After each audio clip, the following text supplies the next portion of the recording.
Today I'm going to post a recipe that I call the Wake Me Up Fish Curry.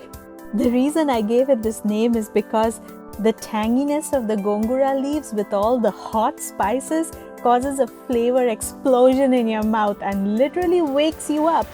Up for it? Let's go! Let's prep the fish first. I'm using the Bhetki fish that's also called Barramundi or the Asian sea bass. After washing them nice and clean and patting them dry, we'll sprinkle with some salt and turmeric powder.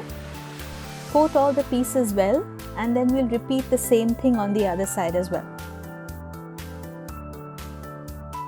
Now let's set the fish aside and take a look at the other ingredients. I've used 200 grams of gongura leaves. I've removed all the stalks and cleaned them well.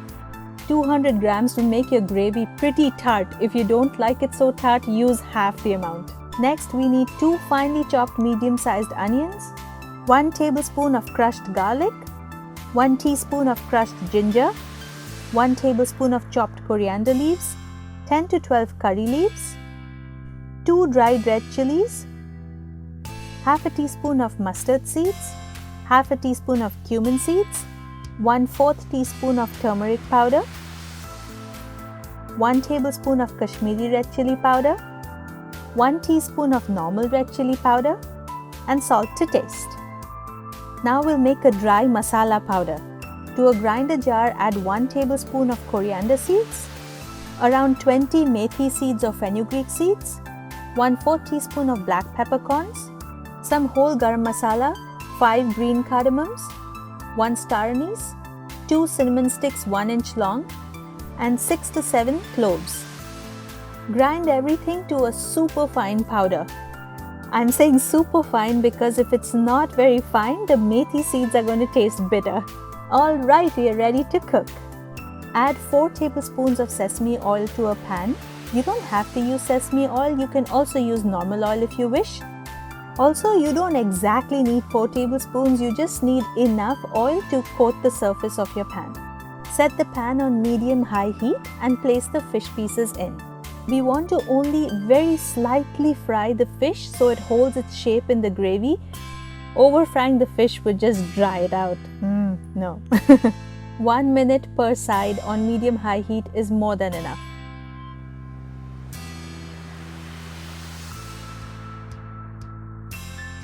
Okay, done. I'm going to take these out and we'll finish frying the rest. All done. Set that aside. Lower the heat of the pan and add another tablespoon of oil if needed. Next, add in cumin seeds, mustard seeds. Wait till they start to splutter. Add dried red chilies. Breaking them makes the curry hotter. Add curry leaves, turmeric powder. Turmeric powder directly added to oil will make your curry taste better. Give this a quick stir and then we're ready to add in the onions, crushed garlic, and ginger. Sprinkle some salt so the onions cook faster.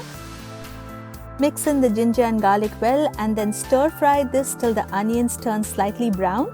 This should take around 5 minutes or so.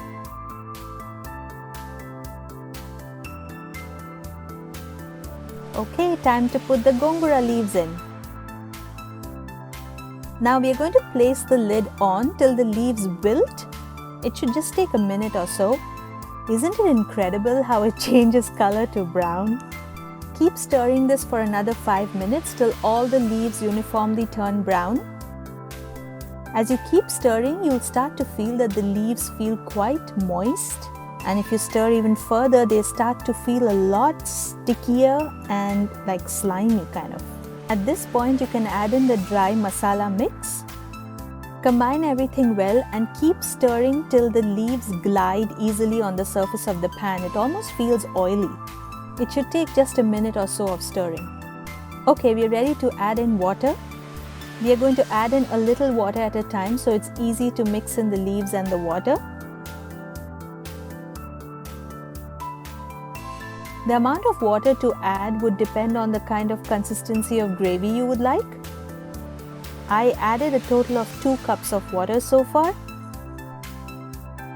Now add in the Kashmiri red chili powder and the normal red chili powder and give everything a good mix.